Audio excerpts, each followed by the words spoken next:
समाजनि मोजां हाबा मावनो गिदिर बिबान लालायनाय सासे बर' आइजोआ मा हाबा मावखो? गावनो बेबादिनोब्ला समाजखौ माबोरै फोसाबगोन? समाजाव हाबा मावनो बिबान लालायनाय बिबानगिरिफ्रा समाजाव गाज्रि दागो फोनाङोब्ला समाजा फोसाबजागोन ना? बे समाव खोब साननो गोनां।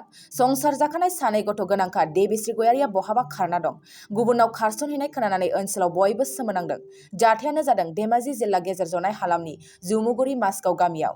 मिथिनाय बादिब्ला देबिश्री गयारिया रामदन्दिखारि बर्डनि सासे आइडिडिपि सोद्रोमामोन। लोगोसेनो गेजेर जनाय दख'रा आइजो अनसाय आफादनि बारग' आफादगिरि आरो आथिखालाव बोसोनगिरि बिबान लाना हाबा मावगासिनोमोन। समाज फोसाबनो गिदिर बिबान लालायनायानो माबोरै बेबादि हाबा मावखो?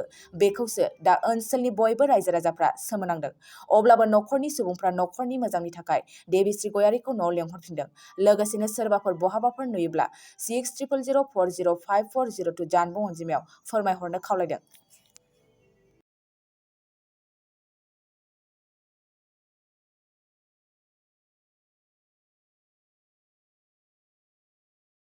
नोंथाङा सानाय सुनाय बेरामनि जेंनायाव गोग्लैदों नामा?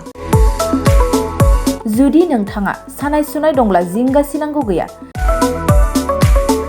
चिरां जिल्लानि बेंटल गेट साफागुरियाव दायो एसआइ निउर' थेरापि सेन्टार दंसै। बे थेरापि सेन्टाराव नोंथाङा गोरलैयैनो देहानि सानाय सुनायखौ फाहामथाय लानो हागोन। बे आथिं सानायानो जाग्रोदों, ओमफ्राय जानाया एसे सिगांनिफ्रायनो जाखादों, ओमफ्राय बिदिनो गुबुन गुबुन मुलि जाबाबायदों, ओमफ्राय हामाखै। दिनैनि ट्रिटमेन्टआ आङो एसे मोजां मोनसिनबाय। जेरै सिं सानाय, आफादावरि सानाय, मोदोम जरा सानाय,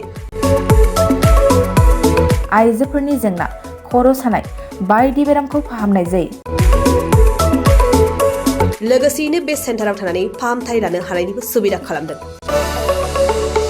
नोंथांमोनहा एसआइ निउर' थेरापि सेन्टाराव फाहामथाय लानो गोसो दंब्ला नैबे मबाइल नम्बर 7620160459 नङाब्ला 9476977956 आव थोंजों सुलाद लानो हागोन।